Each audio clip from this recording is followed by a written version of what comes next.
इसमें फेडरेशन का कोई रोल नहीं है, फेडरेशन का कोई रोल नहीं है। और इन लोगों की डिमांड लगातार बदलती है। अगर इनके पुराने बयानों को आप सुनेंगे तो 1 जनवरी में इनकी मांग निकल करके आई थी कि अपने पद से इस्तीफा दें। मैंने उस समय कहा था कि पद से इस्तीफा देने का मतलब है कि मैंने इनके आरोपों को स्वीकार कर लिया। मेरा कार्यकाल लगभग पूरा हो चुका है। जब तक नई बॉडी नहीं बन जाती है, और अभी सरकार ने आईओ की एक कमेटी गठित की है, 3 लोगों की कमेटी गठित की है, जिसमें एक कोई हाई कोर्ट का जज होगा या सुप्रीम कोर्ट का जज होगा। उनकी देखरेख में 45 दिनों के अंदर चुनाव संपन्न होना है। चुनाव संपन्न होते ही मेरा कार्यकाल स्वतः समाप्त हो जाएगा। इस्तीफा कोई इतनी बड़ी चीज नहीं है, लेकिन अपराधी बनकर नहीं, अपराधी बनकर के नहीं, मैं अपराधी नहीं हूँ। और इनकी डिमांड लगातार बदल रही है। अगर इनके बयान को आप सुनेंगे तो लगातार ये देखेंगे कि ये हर रोज एक नया मुद्दा लेकर के आ जाते हैं। इन्हीं के कहने पर जांच कमेटी बनी, इन्हीं के कहने पर एक व्यक्ति ऐसा है जिसको जांच कमेटी में शामिल नहीं होना चाहिए था, उसको भी सरकार ने शामिल किया। मुझे आपत्ति करनी चाहिए थी, मैंने कोई आपत्ति नहीं की। जांच कमेटी की रिपोर्ट लगातार इनके पास पहुंच रही थी। कौन कौन खिलाड़ी क्या क्या बोला, लगातार डे बाई डे इनके पास पहुंच रही थी। इनको जब आभास हो गया कि जांच कमेटी में कोई आरोप सिद्ध नहीं हो रहे हैं, तो इन्होंने कमेटी के सार्वजनिक होने का इंतजार भी नहीं किया और ये सुप्रीम कोर्ट चले गए और एक कोई नया मामला लेकर के भी गए हैं। और सुप्रीम कोर्ट में नया मामला लेकर के गए हैं और इन्होंने जिन बच्चों को पहले पेश किया है, कोई नाबालिग मैं नहीं जानता, एक ऐसा हवा में निकल करके आ रहा है कि उसमें से कोई नाबालिग है। तो मेरा सवाल यह है कि उसको जांच कमेटी के सामने क्यों नहीं पेश किया गया। और मैंने एक ऑडियो दिया है जिसमें एक खिलाड़ी, मैंने एक ऑडियो दिया है जिसमें धरने पर बैठा हुआ एक खिलाड़ी किसी लड़की से कह रहा है कि किसी भी लड़की का इंतजाम कर दो, किसी भी तरीके से इंतजाम कर दो। मतलब ये 4-4 महीना मेरे खिलाफ लोगों को उकसाएंगे, भड़काएंगे, सबूत इकट्ठा करेंगे और फिर 3 महीने बाद एक ले जा करके फिर किसी न किसी को पेश कर देंगे। चलिए, मुझे उस पर भी कोई आपत्ति नहीं है, ये काम जांच एजेंसी का है, वो जांच एजेंसी अब काम करेगी। लेकिन हमने तो लगातार सरकार के फैसले का सम्मान किया और ये लगातार इसका उल्लंघन कर रहे हैं। रोज रोज ये नई डिमांड लेकर के आ जा रहे हैं। अब जांच एजेंसी की रिपोर्ट सार्वजनिक होने का इनको इंतजार करना चाहिए। फिर ये धरने पर बैठ गए। अब धरने पर बैठ गए, पहले इनकी मांग थी FIR की जाए। चलिए भाई, इनकी मांग स्वीकार हो गई, अब FIR हो गई। अब इनको चाहिए, अब कहते हैं कि जेल के अंदर होना चाहिए, सारे पदों से इस्तीफा देना चाहिए। तो ये जो मेरे पास, मैं लोकसभा का सदस्य हूँ, ये पद मुझे दिनेश फोगाट की कृपा से नहीं मिला है, हमारे क्षेत्र की जनता ने मुझे दे रखा है। और एक बार नहीं, 6 बार दे रखा है। 6 बार मुझको दिया, मेरी पत्नी को दिया, और उनको उनकी कृपा पर नहीं है। और कुश्ती संघ का अध्यक्ष पद भी उनकी कृपा पर नहीं है। मैं चुनाव लड़ करके जीता हूँ।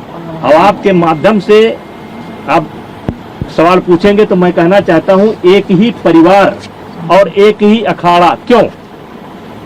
हरियाणा के अन्य खिलाड़ी क्यों नहीं?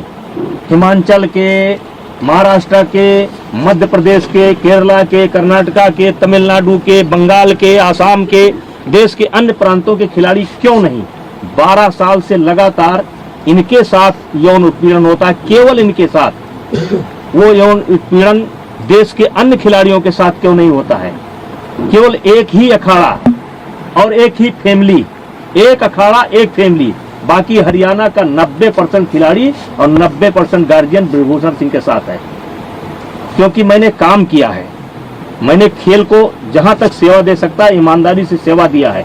और इसीलिए आज देश का एक, जबकि इन्होंने कोई कसर नहीं छोड़ी है, इन्होंने कोई कसर नहीं छोड़ी है कि कोई निकल करके आ जाए। लेकिन एक सवाल मैं मीडिया के माध्यम से, आपके माध्यम से रखना चाहता हूं कि 12 साल से इनके साथ ही हो रहा है, एक अखाड़ा एक फैमिली। और इस 12 साल में भी एक बार भी ये शिकायत लेकर के ना तो खेल मंत्रालय में गए हैं, ना किसी पुलिस स्टेशन पर गए हैं, ना कभी फेडरेशन में आए हैं। और यही खिलाड़ी आंदोलन के 15 दिन तक पहले इनकी वीडियो सुन लिया जाए, इनका ऑडियो सुन लिया जाए और ये जो है हमारी तारीफ करते थे। ये जो खिलाड़ी आज धरने पर बैठे हैं, ये अपने शादी में मुझे क्यों बुलाते थे, फिर जोड़े में होकर के मेरा फोटो क्यों लेते थे, मेरा आशीर्वाद क्यों लेते थे। लेकिन मैं एक संवैधानिक पद पर हूँ, मेरी एक बोलने की मर्यादा है, उस मर्यादा के तहत मैं बोल रहा हूँ। अब मामला सुप्रीम कोर्ट के पाले में है, दिल्ली पुलिस के पाले में है, जो भी निर्णय करेगी हम मुझे उसी साजिश के पीछे कौन लोग हैं? सांसद जी, साजिश के पीछे कौन लोग हैं? आखिर आपको इसके पीछे क्या दिखता है? कौन है वो एक फैमिली, एक अखाड़ा, और इसके पीछे कौन लोग? का नाम क्या है? देखिए मैं शुरू से कह रहा हूँ कि इसमें एक उद्योगपति का हाथ है, कांग्रेस का हाथ है। मैं शुरू से इस बात को बोल रहा हूँ। एक उद्योगपति, मैंने नाम नहीं बोला है कौन सा उद्योगपति, देश के कुछ उद्योगपतियों का इसमें हाथ है जिनको मुझसे कष्ट है, और कांग्रेस का हाथ है। क्यों बोला था? और आज दिखाई पड़ गया कि किसका हाथ है। जब इनकी मांग मान ली गई, एफआईआर दर्ज की गई, जांच तरीके से कहिए कि कार्रवाई शुरू हो गई, तब आप क्यों नहीं जा रहे हैं? अब क्यों मोदी जी के खिलाफ बोल रहे हैं? अब क्यों खेल मंत्रालय के खिलाफ बोल रहे हैं? अब क्या जरूरत है? पप्पू यादव को बुलाने की क्या जरूरत है? केजरीवाल को बुलाने की क्या जरूरत है? वो कोई रिटायर गवर्नर है, क्या नाम उसका, सतपाल मलिक को बुलाने की क्या जरूरत है? प्रियंका गांधी जी को तथ्य मालूम नहीं है। जिस दिन प्रियंका गांधी जी को तथ्य मालूम होगा कि दीपेंद्र हुड्डा ने कहाँ ला करके मुझे फंसा दिया, उस दिन उनको मालूम पड़ेगा। ये जांच की रिपोर्ट आएगी तब उनको मालूम पड़ेगा गलत जगह पर फंस गए। आज जो कांग्रेस की दुर्गति हो रही है ना, इसीलिए हो रही है। कभी वो सर्जिकल स्ट्राइक पर सवाल उठाएंगे, कभी एयर स्ट्राइक पर सवाल उठाएंगे, कभी कोरोना पर सवाल उठाएंगे। अब पूरा मामला पता नहीं क्या जंतर मंतर पहुंच गए। जांच का इंतजार कर लेते, दिल्ली पुलिस की रिपोर्ट का इंतजार कर लेते, तब जंतर मंतर पहुंचते। राजनीतिकरण हो रहा है, आम आदमी पार्टी पहुंच रही है। ये राजनीतिकरण शुरू से, मैं तो फर्स्ट डे से कह रहा हूं कि ये खिलाड़ियों का धरना नहीं है, ये कुछ षड्यंत्रकारी लोग हैं जो हमारी पार्टी को नुकसान पहुंचाना चाहते हैं, जिसमें मुझे मोहरा बना रहे थे। यानी कि निशाना जरूर आपके ऊपर है, लेकिन लक्ष्य दूसरा है कोई नहीं। निशाना हमारे ऊपर है, हम बहाना है, निशाना और है, और निशाना आ रहा है। आज देख लिए जैसे जांच कमेटी पर आपने कैसे सवाल खड़ा कर दिया।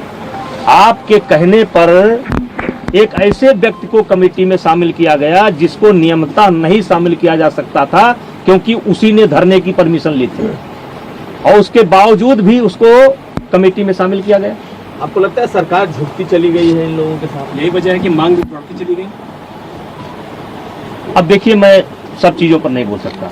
मामला सुप्रीम कोर्ट में है और सुप्रीम कोर्ट के संज्ञान में है और पुलिस के निगरानी में है।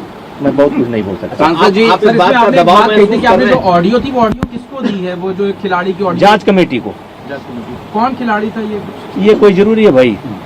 जांच कमेटी को दे रखी है। वो लड़कियों से बात करता है कि भाई देखो, कोई लड़की बात कर लो, कोई लड़की, किसी भी तरीके से कोई लड़की ले आओ, और ले आए।